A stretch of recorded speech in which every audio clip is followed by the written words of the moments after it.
అందరికీ నమస్కారం. Welcome to journey with Janaki YouTube channel.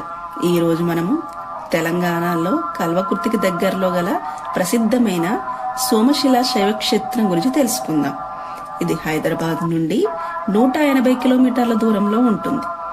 ఇక్కడ కృష్ణానది చాలా వెడల్పుగా ప్రవహిస్తూ ఉంటుంది. ఇక్కడ నుంచి కృష్ణానది నీరు శ్రీశైలంకి వెళ్తుంది. ఈ క్షేత్రం చూడడానికి జూలై టు సెప్టెంబర్ అనుకూలమైన సమయం. ఇక్కడ ఉన్న ప్రధాన దేవాలయం కృష్ణానది నీటిలో మునిగి ఉంటుంది. నీటి ప్రవాహం తగ్గినప్పుడు మాత్రమే ఆ ప్రధాన దేవాలయం దర్శనం కలుగుతుంది. ఇదే ప్రధాన దేవాలయం. ఇది నీటిలో ఉన్న ప్రధాన దేవాలయం. మనం చూస్తున్నది గోపురం పైన ఉన్న జెండా. మేము కారులో హైదరాబాద్ నుండి ఉదయం 6:30 గంటలకి బయలుదేరాము. 11 గంటల వరకు సోమశిల చేరుకున్నాము. ORR ఎగ్జిట్ నెంబర్ 14 నుండి బయలుదేరి మధ్యలో ఉన్న కర్తల్ మైసగండి మైసమ్మ అమ్మవారిని దర్శించుకున్నాము. ఇదే మైసగండి మైసమ్మ అమ్మవారి దేవాలయం. అమ్మవారి విగ్రహం చాలా గంభీరంగా ఉంటుంది. ఆలయ ప్రాంగణం కూడా చాలా విశాలంగా ఉంటుంది. శ్రీశైలం వెళ్లే దారి గుండా కల్వకుర్తి సర్కిల్ వద్ద కుడివైపు వెళ్తే కల్వకుర్తి, అక్కడ నుండి సోమశిల చేరుకోవచ్చు. సోమశిలలో ప్రధాన దేవాలయం నుండి తీసుకోబడిన విగ్రహాల ద్వారా రీసెంట్ గా కట్టిన దేవాలయాన్ని దర్శించుకోవచ్చు. ఈ దేవాలయంలో 12 జ్యోతిర్లింగాల దర్శనం చేసుకోవచ్చు. 12 జ్యోతిర్లింగాలతో పాటు లలితాదేవి అమ్మవారిని, ఆంజనేయ స్వామి వారిని కూడా దర్శించుకోవచ్చు. ఇక్కడ రష్ ఎక్కువగా ఉండదండి. మనం ప్రధాన దేవాలయం లోపలికి వెళ్ళి అభిషేకాలు, అర్చనలు అన్నీ చేసుకోవచ్చును. దర్శనానికి ప్రత్యేక రుసుములంటూ ఏమీ ఉండవు.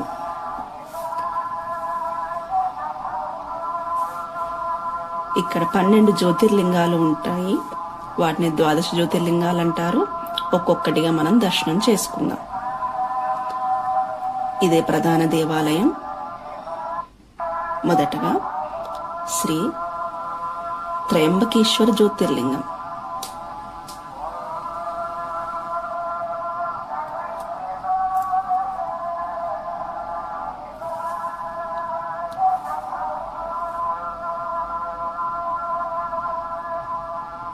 శ్రీ కేదారేశ్వర జ్యోతిర్లింగం.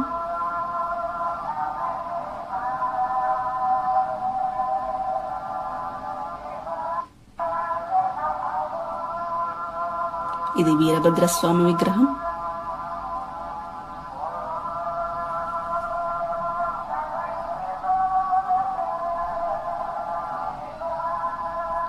శ్రీ మల్లికార్జున జ్యోతిర్లింగం.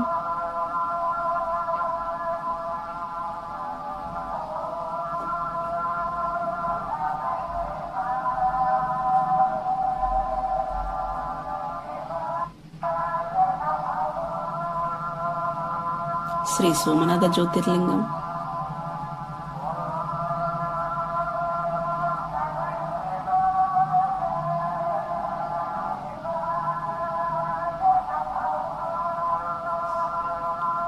శ్రీ మహాకాళేశ్వర జ్యోతిర్లింగం.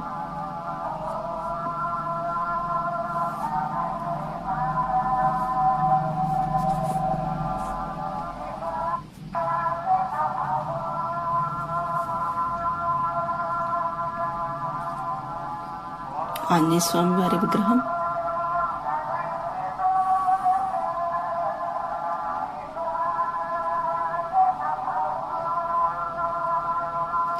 శ్రీ ఓంకారేశ్వర జ్యోతిర్లింగం.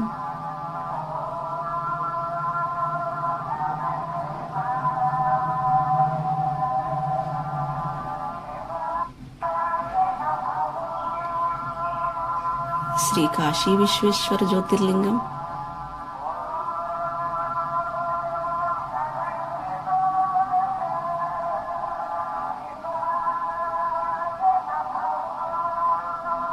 శ్రీ నాగేశ్వర జ్యోతిర్లింగం. మిగతా జ్యోతిర్లింగాలు ఆలయానికి వెలుపల ఉన్నాయి. ఇక్కడ మరొక విషయం ఏమిటంటే, కార్తీక మాసంలో గాని శ్రావణ మాసంలో గాని వనభోజన చేయాలనుకునేవారు ఆలయానికి వెనకాల ఉసిరి చెట్టు కింద వనభోజనాలు చేయవచ్చు. ఇక్కడ ఆవులు కూడా ఉంటాయి.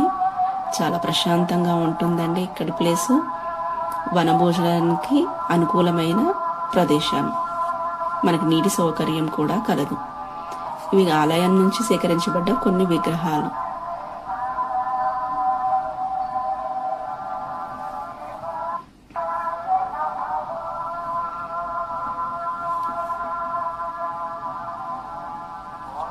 ఇది అమ్మవారి విగ్రహం. ఇక్కడ అమ్మవారి విగ్రహానికి కుంకుమార్చన చేసుకోవచ్చు.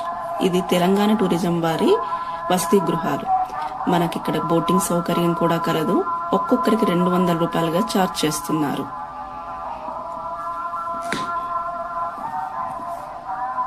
ఇది సోమశిల ప్రాజెక్ట్. సోమశిల ప్రాజెక్ట్ చూడాలనుకునేవారు ఆంధ్రప్రదేశ్కి, అంటే కొండకి ఇవతలి వైపు తెలంగాణ టూరిజం, అవతలి వైపు ఆంధ్రప్రదేశ్ టూరిజం కలదు. మనం వెళ్ళాలి అంటే ఇక్కడ నుంచి అక్కడికి బోటు ద్వారా వెళ్ళవలను. అక్కడ ఆంధ్రప్రదేశ్ టూరిజం వైపు కూడా మనకు ఒక దేవాలయం కలదు. శ్రీ లలితా సంగమేశ్వర ఆలయం. ఇది ఆంధ్రప్రదేశ్ టూరిజం వైపు వస్తుందండి. ఇక్కడ కూడా కొన్ని చూడవలసిన ప్రదేశాలు కూడా ఉన్నాయి. ఇదే లలిత అమ్మవారు. పిల్లల్ని నదిలో జాగ్రత్తగా చూసుకోండి. నీటి ప్రవాహం ఎక్కువగా ఉంటుంది. మేము వెళ్ళినప్పుడు నది నిండుకుండలా ఉందండి. ఇక్కడ నదిలో వెళ్తుంటే కొండకి ఇరువైపులా భూమి పచ్చని చీర కట్టుకున్నట్టుగా పచ్చదనంతో కలకలలాడుతుంది. ఆ ప్రకృతి ఒడిలో మేము ఎంతో మురిసిపోయాము.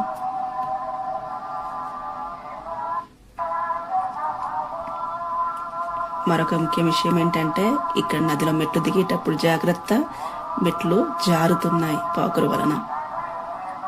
పెద్దలు వృద్ధులు జాగ్రత్తగా దిగవలను. పిల్లలతో కూడా జాగ్రత్త.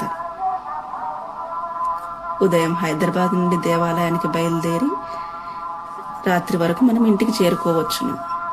నది నీరు ఎంతో స్వచ్ఛంగా ఉంది. బోటులో పిల్లలు చాలా బాగా ఎంజాయ్ చేశారు. మనం ఇలా ఉసిరి దీపాలు కూడా ప్రధాన ఆలయంలో వెలిగించుకోవచ్చు. మేము సాయం సంధ్య వేళ ఆకాశ దీపాలు కూడా నదిలో వదిలామండి. చాలా ప్రశాంతంగా, ఎలాంటి తొందర లేకుండా మనం ఆ భగవంతుడికి సాయం సంధ్య సమయంలో కార్తీక మాసంలో వదిలిన కార్తీక పిండి దీపాలండి ఇవి.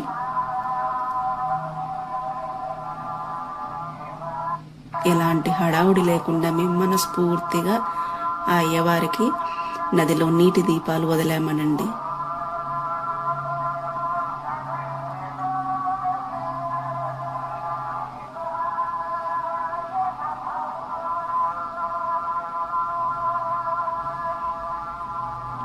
ఆలయానికి వెలుపల ఒక ధ్వజస్తంభం ఉంటుంది. అక్కడ ప్రతినిత్యం కార్తీక మాసంలో ఆకాశ దీపాన్ని వెలిగిస్తారు. ఈ అవకాశాన్ని భక్తులకు ఇస్తారు. మేము వెళ్ళిన ప్రతిసారి వినియోగించుకున్నాము ఆ అవకాశాన్ని. ఆ భగవంతుడు మాకు అవకాశాన్ని ఇచ్చినందుకు చాలా ధన్యవాదాలు. వెళ్ళిన ప్రతిసారి అవకాశాన్ని మేము వినియోగించుకున్నాము. ఇదే ఆకాశ దీపం.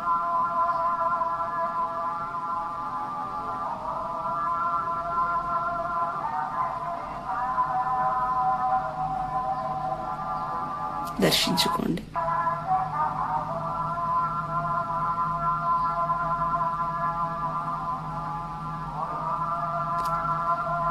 గుడి వెలుపల కూడా ప్రాకారం అంతా చాలా విశాలంగా ఉంటుంది.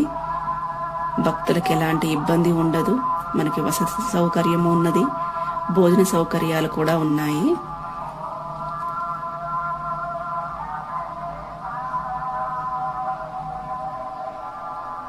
సత్యనారాయణ వ్రతం ఆచరించుకునే వాళ్ళకు కూడా వీలుగా అన్నీ ఉన్నాయి. ఇలా మేము నదీ స్నానం, నదీ దీపారాధన, దేవుళ్ళని దర్శించుకున్న తర్వాత ఆఖరణ ఆకాశ దీపాన్ని వెలిగించి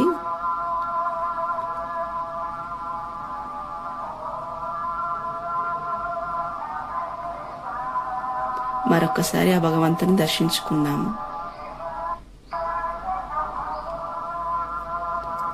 ఇది ఆలయం వెలుపల.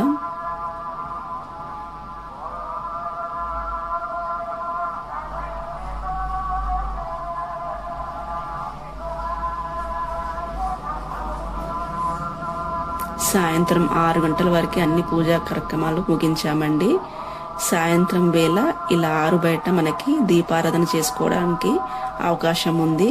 అలా సాయంత్రం బయట దీపాలు వెలిగించి రాత్రి 6 తర్వాత మేము తిరిగి ప్రయాణమయ్యాము.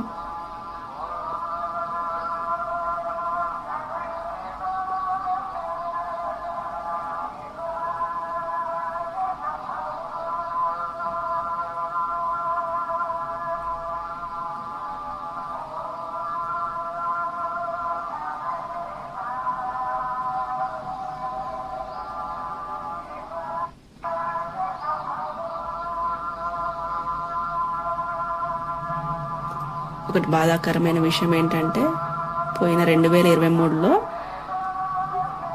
అధిక మాసం వచ్చినందున మేము డిసెంబర్లో వెళ్ళవలసి వచ్చింది, కార్తీక మాసంలో. కావున నది చాలా వరకు ఎండిపోయిందండి. నీరు తక్కువగా ఉన్నందున చాలా బాధేసింది. చూస్తున్నారుగా, మా కారు నది లోపల వైపు వరకు వచ్చిందంటే నీరు ఎంత తక్కువగా ఉందో ఊహించుకోండి.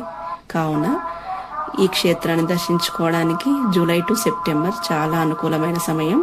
అప్పుడు వర్షంతో నిండుకుండలా కృష్ణమ్మ ఉంటుంది.